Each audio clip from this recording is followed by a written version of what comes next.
So let's redefine exactly how we can structure our age bracket. Now, you have when you have like your childhood, your infant and toddler 0 to 3. You also have your early childhood, which is between the ages of 4 to 10. Then you have your adolescence, which starts around age 11 and continues all the way through age 17. Now you wonder, why would you have it at age 11? Well, listen, when you think of young girls, young girls can start their menses as early as 11. Some can start as early as 9, but that's very rare. But 11 is a normal age for women, for young girls to start their menses. So that's when their puberty kicks off. That's where adolescence can begin.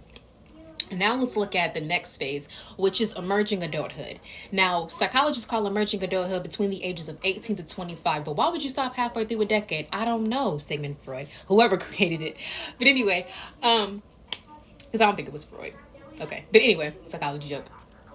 So we can change emerging adulthood to be, instead of 18 to 25, create that to be 18 to 29. That entire decade is just you going through your second layer of puberty, your adult puberty. You're learning yourself, you're figuring yourself out, you're healing your pain.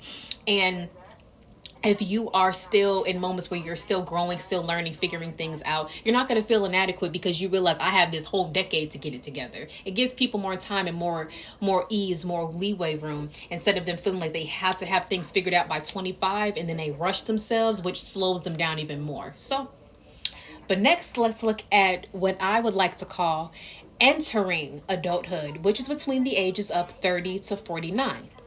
That next bracket, your 30s and your 40s, that's entering adulthood. This is the moment where you're like experiencing, you're still young and you're thriving. You've gone through the puberty. Now, with everything that you've learned about becoming an adult, now you can start to enter into the adulthood world and implement what you have learned.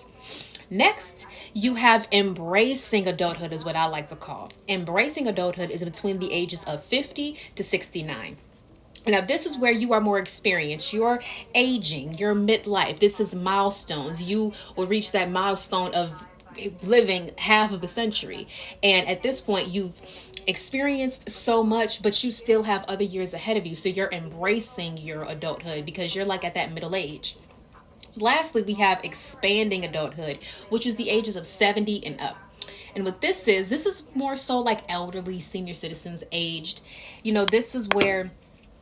This is the oldest generation that is still currently alive, and they are actually the example. Is what will we learn from them? What will we keep from what they taught us, and what will we take away to implement something new? It's like what worked and what didn't work. That generation is the example.